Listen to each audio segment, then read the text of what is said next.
마가복음 9장 1절에서 13절 다 같이 우리 한 목소리로 읽겠습니다. 또 그들에게 찾으셨죠? 시작. 또 그들에게 이르시되 내가 진실로 너희에게 이르노니 여기 서 있는 사람 중에는 죽기 전에 하나님의 나라가 권능으로 임하는 것들을 볼 자들도 있느니라 하시니라.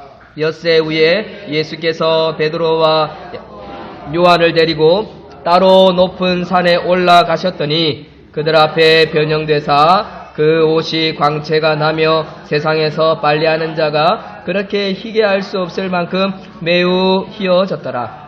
이에 엘리야가 모세와 함께 그들에게 나타나 예수와 더불어 말하거늘 베드로가 예수께 구하되 랍비여 우리가 여기 있는 것이 좋사오니 우리가 초막셋을 쥐때 하나는 주를 위하여 하나는 모세를 위하여 하나는 엘리야를 위하여 하사이다 하니 이는 그들이 몹시 무서워하므로 그가 무슨 말을 할지 알지 못함이더라.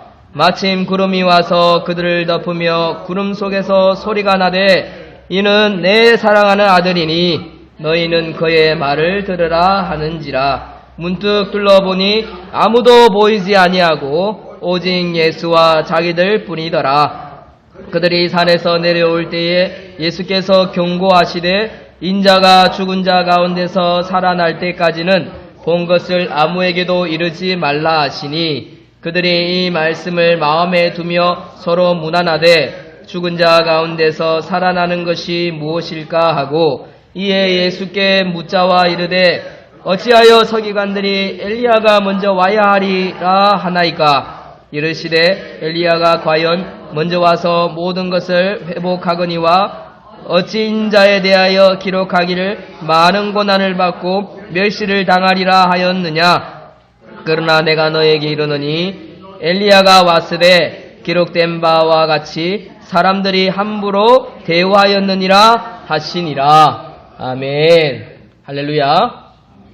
네, 너무 반갑고 너무 귀합니다. 명절을 끝나고 또 이렇게 보게 되는데 사실 연휴 후유증이라는 게 있어서 사실 좀 힘들 수도 있습니다만은 저도 말씀을 준비하면서 우리 성도님들과 어떤 은혜로 나누어야 포커스, 집중을 예수님께 할 수 있을까 그런 고민을 좀 하고 오늘 영상을 하나 들고 왔습니다. 그런데 우리 기도하시는 김경희 집사님이나 우리 청년들이나 우리 교회 주 멤버들은 지금 거의 결석 지각도 없이 다 예배 다 잘 참석하시고 또 찬송도 잘 부르셔서 그런지 이미 은혜가 됩니다. 그래서 너무 감사하고요. 중요한 것은 우리가 분주한 가운데 있죠. 돈도 벌어야 되고 가정도 돌아봐야 되고 자녀도 돌아봐야 되고 또 그 하나만 신경 써도 사실은 우리 힘으로는 되지 않을 때가 많습니다. 그렇죠? 깝깝하기도 하고 답답하기도 합니다. 어떨 때는 내 죄 문제도 해결 잘 안 돼서 참 영적으로 싸워야 될 때가 많습니다. 근데 제일 중요한 것은 우리가 어디에 포커스를 두고 사느냐 이게 제일 중요합니다. 마음을 두고 사느냐. 그래서 그 마음을 예수님께로 집중하기 위해서 제가 영상을 하나 준비했습니다. 그래서 함께 보면서 좀 은혜를 누리고 우리가 감성적으로 먼저 우리가 좀 이입될 수 있는 그런 시간이 되었으면 좋겠습니다. 뒤에 문진아 사모님 불 좀 꺼주시고요. 우리 다 같이 우리 영상 하나 보면서 기도하는 마음으로 우리 보겠습니다.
네, 이 영상은 우리 참착한 교회 홈페이지에 들어가면 네이버나 다음에서 참착한 교회 치면 참착한 교회라는 이름으로는 우리 교회밖에 뜨지 않습니다. 그래서 사이트에 들어가시고요. 스마트폰으로도 바로 볼 수 있습니다. 스마트폰으로도 참착한 교회 치시면 저희 교회 홈페이지가 바로 뜹니다. 이 영상도 제일 첫면에 있거든요. 그래서 이어폰 꽂으시고 은혜를 함께 늘 누렸으면 좋겠습니다. 왜 그러냐면 우리의 생각과 우리의 마음과 우리의 인생의 포커스가 어디에 맞춰져야 참 평화를 누리고 참 기쁨을 누리고 참 은혜를 누리느냐? 예수님께 있습니다. 예수님께. 오늘 우리 다 같이 말씀 제목 한번 읽어주십시오. 시작. 예수님의 말씀을 잘 듣는 한 해가 되자. 예수님의 말씀을 잘 듣는 한 해가 되자. 제가 원래 제목을 이렇게 썼어요. 말 좀 잘 듣는 한 해가 되자. 이렇게 처음에 주부에 썼다가 아침에 이렇게 좀 바꾸었습니다.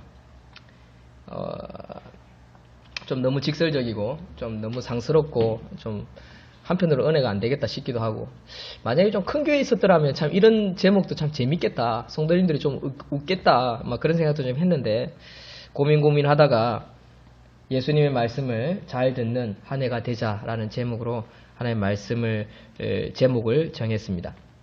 앞으로 화면을 한번 보십시오. 시리아 내전으로 인해서 13만 6천 명이 죽었습니다. 지난 1월 달에 더 많은 사상자가 있었다고 합니다. 그런데 이 시리아 인권 관측소라고 있는데 SOHR이라는 시리아 인권 관측소에서 13만 6천 명이 죽었고 1월 달에 더 많은 사상자가 나타났다고 합니다. 민간인이 4만 7천 명 죽었습니다. 이게 말이 됩니까? 그렇죠? 군인도 아니고. 어린이는요 7,300명이 죽었다고 합니다. 친정부와 정부군, 민병대원까지 다 쳐가지고 5만 3천 명, 그리고 반군은 한 3만 명 정도 죽었다고 합니다. 이 시리아 내전 도대체 뭐가 문제입니까? 여러분, 분명히 이 시리아는요 복잡한 문제를 가지고 있습니다. 역사, 정치, 사회, 지리적 상황, 경제 문제, 인종 문제, 아주 복잡합니다. 도대체 왜 이럴까요? 왜 이렇게 서로 죽고 죽이고 이 내전이 사라지지 않는 걸까요? 이게 하루 이틀 일입니까? 이거는요 이미 성경에서 우리가 기록된 것처럼 수천 년 동안 이것은 계속 이루어지는 겁니다. 근데 이 보십시오. 여기 테러리스트, 시리아 테러리스트인데 좀 뭔가 어설프지 않습니까? 어설프죠? 이 가면을 벗겼더니 4살 꼬마입니다.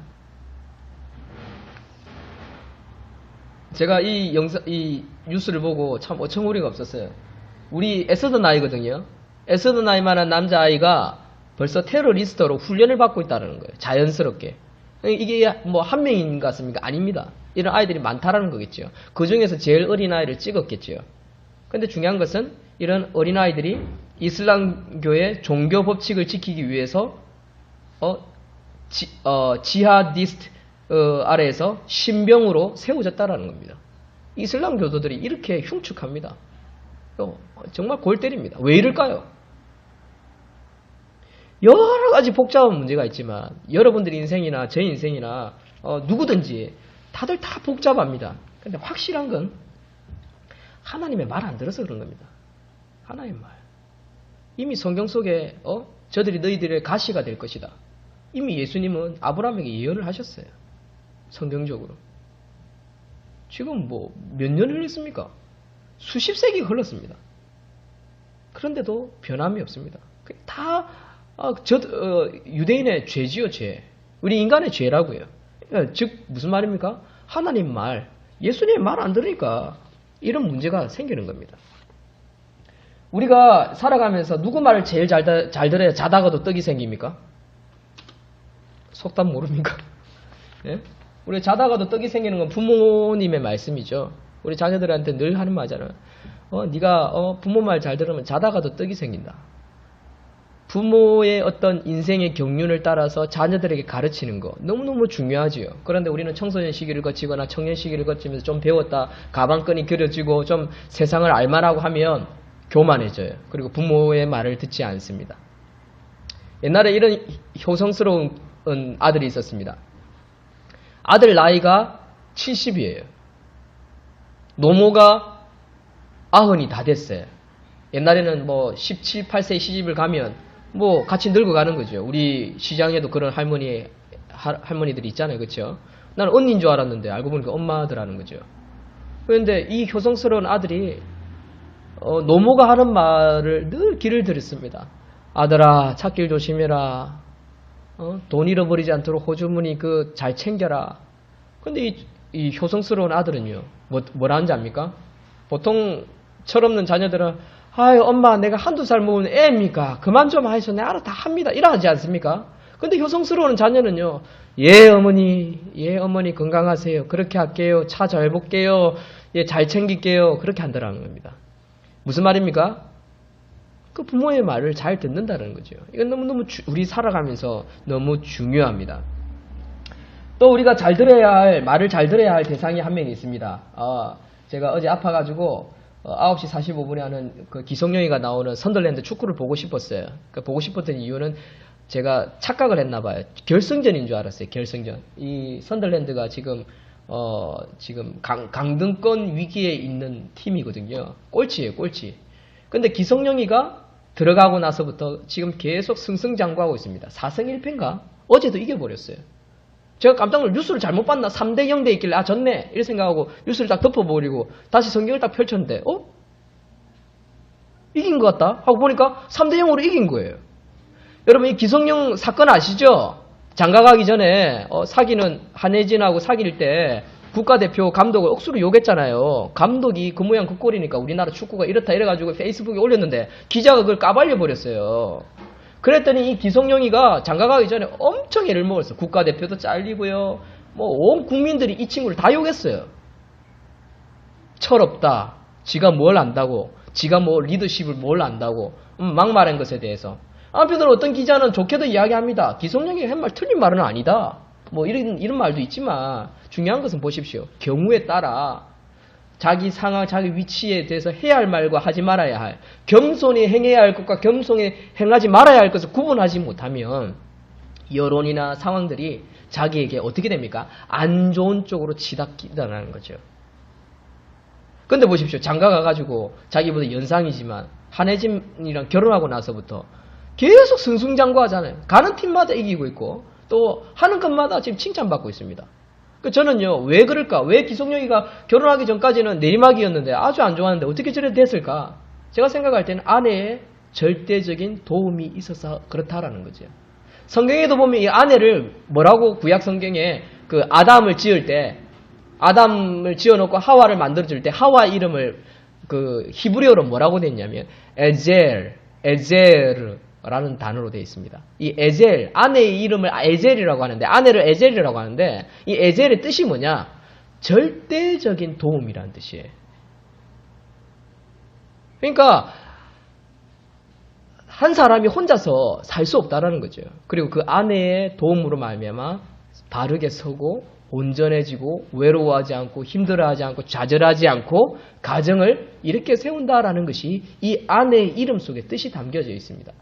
저는 성경을 볼 때 뭐 한혜진하고 기성용이가 성실한 기독교인이고 부모님이 다 그 믿음의 가정이라서 묶여져서 그런지 몰라도 좀 더 다르게 저는 애착심을 가지고 쳐다보고 뭐 잘못된 행동이나 잘못된 말을 할 때마다 저도 목사로서 늘 마음으로 저건 아닌데 라고 기도합니다.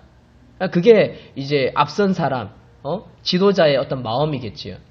근데 분명한 것은 가정을 이루고 한혜진이가 한참 연상이지 않습니까? 한두 살 위도 아닐걸요. 몇 살입니까? 4살입니까? 6살입니까? 나이 차이가 한참 많은 누나예요. 그런데 이제 결혼을 했는데 그 뒤로부터는 말을 하는 거나 행동하는 거나 그리고 경기에 뛰는 모습, 결과들이 너무너무 좋은 거예요. 누구의 도움입니까? 아내의 절대적인 도움이 있었다라는 겁니다. 반대로 아내도 마찬가지지요. 든든한 남편이 있으면 안정이 되지요. 뭐 한혜진이가 요즘 보는 드라마나 영화나 나오는 거 보면 안정적으로 이렇게 안정화되어 있는 걸 봅니다. 여자분들은 아무래도 결혼을 한 여자와 과부와 혼자 사는 사람은 천지차이입니다. 늘 혼자 살면 무섭고 두렵고 걱정이 되고 또 과부가 과부의 마음을 알죠. 혼자 사는 것이 얼마나 힘들고 어렵다라는 것은 과부가 되어봐야 아는 건데 어쨌든 엄청 힘들다라는 것은 우리가 소문을 들어서 익히 알고 있습니다. 여러분, 제가 오늘 지금 몇 가지 예화를 들었는데 이거의 공통점이 뭡니까? 말을 잘 들어야 된다는 겁니다. 말을 잘 들어야 됩니다. 부모 말, 아내의 말, 남편의 말, 지혜로운 사람의 말을 들어야 된다는 거예요. 그런데 문제는 사람의 말에는 한계가 있다는 거죠. 저도 부모님이 참 소중하고 하지만 부모님 믿지 않고 돌아가셨습니다.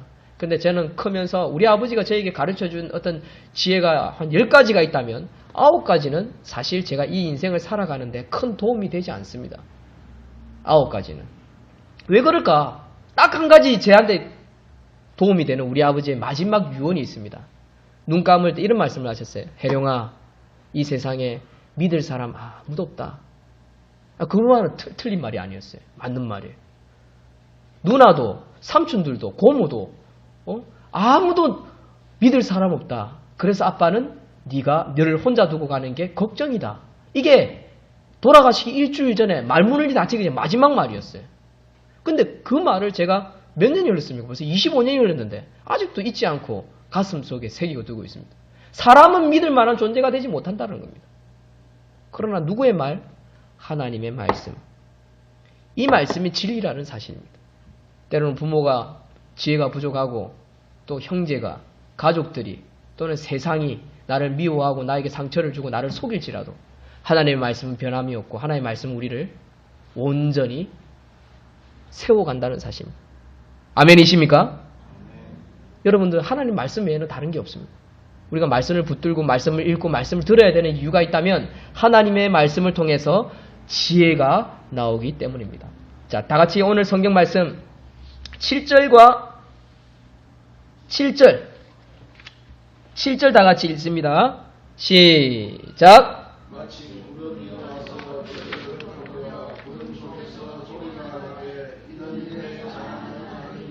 너희는 그의 말을 들으라 하는지라.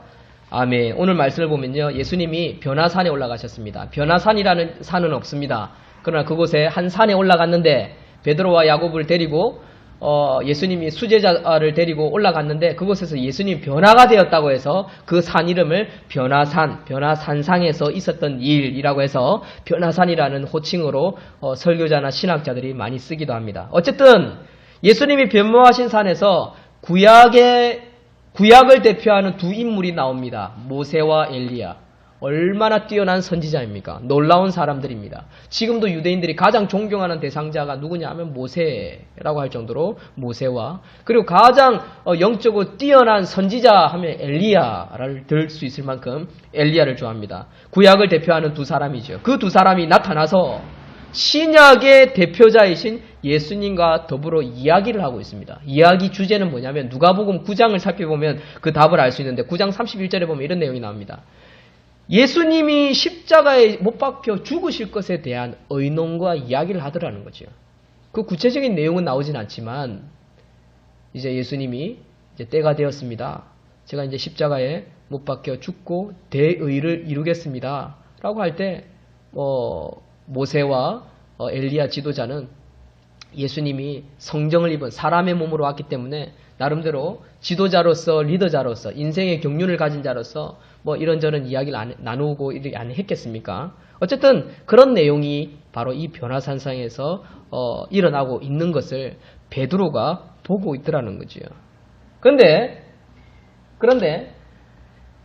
우리가 오늘 이 본문을 통해서 깨달을 수 있는 두 가지 진리, 두 가지 깨달음을 나누었으면 좋겠습니다. 첫 번째는 뭐냐? 이 베드로가 어떻게 했냐면 지금 예수님이 지금 고민하는 것은 대의를 이루는 것, 십자가에 못 박혀 죽는 이 사건이 자기가 이 땅에 온 목적인데 그 목적을 이루어야 되는데 이 십자가를 통한 구원을 이루는 것이 자기의 사명인데 이때 베드로는 그 예수님이 어디에 관심을 가지고 어디에 마음을 두고 어떤 길을 가고 있는지에 거기에 관심 있는 것이 아니라 지금 놀라운 광경을 보면서 여기 보니까 모세도 있고 엘리야도 있고 예수님이 그들 앞에 서가지고 어깨에 힘을 주고 또 위험 있게 딱 서서 당당하게 이해하는 모습을 보면서 이 베드로는 뿅 간 것입니다.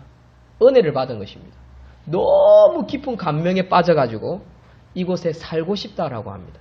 초막셋을 집을 3개를 짓고 무슨 저 푸른 초원위에도 아니고 이 베드로가 이곳에서 집을 짓고 살고 싶다라고 표현하고 있습니다. 여러분, 이게 우리의 모습입니다. 우리는요, 이 땅 가운데서 호의호식하고 먹고 살고 좋은 집 짓고 좋은 차 가지고 좋은 옷 입고 즐기면서 살고 싶어 하는 것이 우리의 마음입니다. 여러분, 그것이 예수님이 제자를 부른 그리스도인을 부른 목적이 아니라는 사실을 먼저 깨달으시는 저와 여러분들이 되시기를 주의 이름으로 축원드립니다. 이게 인간이면 누구나 가지는 무의식 중에 가지는 어떤 마음과 목적이라는 거지요. 우리는 어디에 목적을 둬야 됩니까? 오직 예수, 오직 천국. 천상에서 영원히 누릴 영광을 기대해야 되지 이 땅 가운데에서 뭔가 누리며 호의호식하며 막 즐기며 거기에 목적을 두게 된다면 우리는 베드로와 같이 엉뚱한 생각, 예수님 말에 귀를 기울이는 것이 아니라 세상 말에 귀를 기울이기 쉬운 존재가 되기 쉽다라는 것입니다. 보십시오. 5절 6절 보십시오. 베드로가 예수께 고하되 랍비여 선생이여 우리가 여기 있는 것이 좋사오니 우리가 초막셋을 짓되 하나는 주를 위하여 하나는 모세를 위하여 하나는 엘리야를 위하여 하사이다. 내가 하나님 나라를 위해서 집을 짓고 할 테니까 이것에서 삽시다. 보기에는 거룩한 것 같지요. 목사님, 우리 교회를 어리어리하게 지어가지고요, 좀 평수도 넓히고 시설도 만들고요, 뭐 찬양대 성가대도 좀 멋지게 하고요, 뭐 신디 뭐 이런 것들 막 해서 사람들이 이곳에 와서 좀 막 구원을 많이 받고 막 세례를 많이 받고 전도의 목적 훌륭합니다, 귀합니다. 그러나 그 마음이 집 짓는 데 있어서는 안 된다는 겁니다. 베드로는요, 뭔가 예수님을 위해서 말을 하는 것처럼 하지만 이곳에 있는 걸 더 좋아했다는 겁니다. 오늘 그리스도인들이 과연 오직 예수, 오직 천국을 바라보고 저 영광을 바라보며 그곳에 가서 살 것을 누리며 이 땅 가운데 전도하고 교회를 짓고 섬기고 봉사하는 걸까요? 우리는 한 번쯤 우리 자신을 돌아봐야 한다는 것입니다. 이렇게 고백할 때, 베드로가 고백할 때 6절 보십시오. 이는 그들이 몹시 무서워함으로 그가 무슨 말 할지 알지 못함이더라 하고 나서 이때 하늘에서 음성이 들립니다. 너희는 그의 말을 들으라. 예수님의 말을 들으라. 네 생각, 네 어떤 경험, 네 어떤 가치관에 두고 무슨 말을 하지 말고 예수님이 무슨 말하고 있는지 거기에 초점을 두라는 거죠.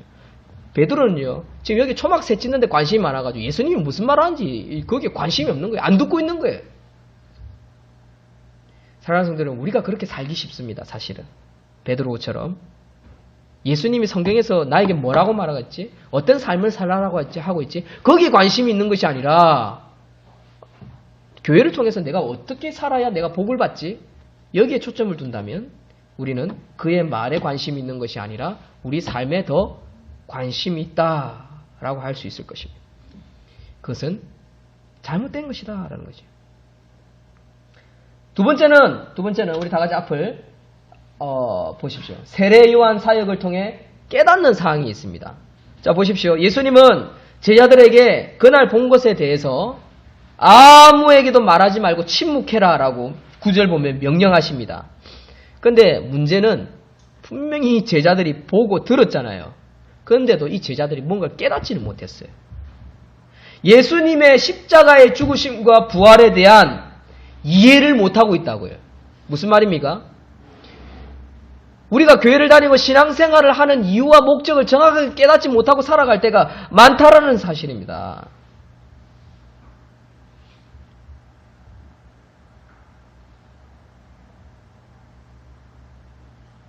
유대인들은요, 메시아 예수님이 오시기 전에 엘리야와 같은 능력을 가진 선지자가 나타나서 이 땅을 모든 것을 회복할 것이라고 믿고 있었습니다. 이건 말라기 4장 5절에 나옵니다.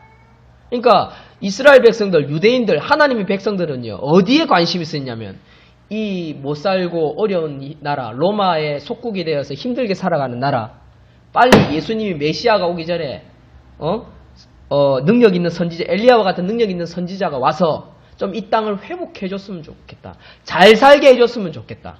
여기에 유대인들, 이스라엘 백성들은 관심이 있었다는 것입니다.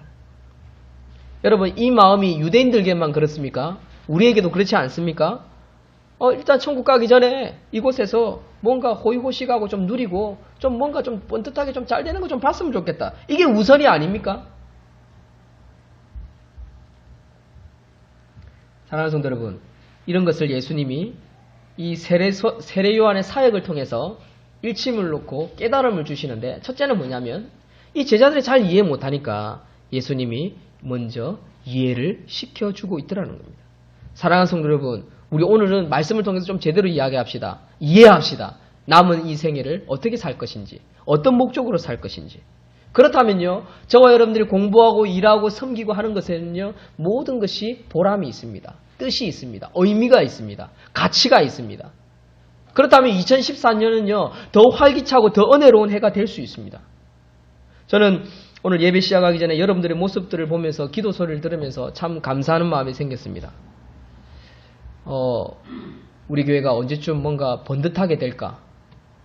제가 눈에 익었지 않습니까? 몇백 명 앞에서 설교하는 것이 한 15년을 큰 교회에서 있다 보니 익었는데, 아마 저도 한 1년, 2년을 보내면서, 우리 교회를 보내면서 어떤 마음적으로 있던 시행착오를 겪고 적응하는 데 시간이 걸렸습니다. 어떨 때는 주일날 10명 정도밖에 안 앉아있을 때는 뭔가 너무 허전하고 그랬습니다. 힘도 좀 쭉쭉 빠지고 그랬습니다. 근데 오늘 여러분들의 모습을 보면서 결석생도 없고 또 멀리서도 오고 이러는 모습을 보면서 막 힘이 납니다. 사실 다른 교회는 이 명절 기간에 교회 사람이 더 줄거든요. 그 산속에 있는 교회 같은 경우는 한 40%는 이상은 줄어버립니다. 제가 다녔던 교회는.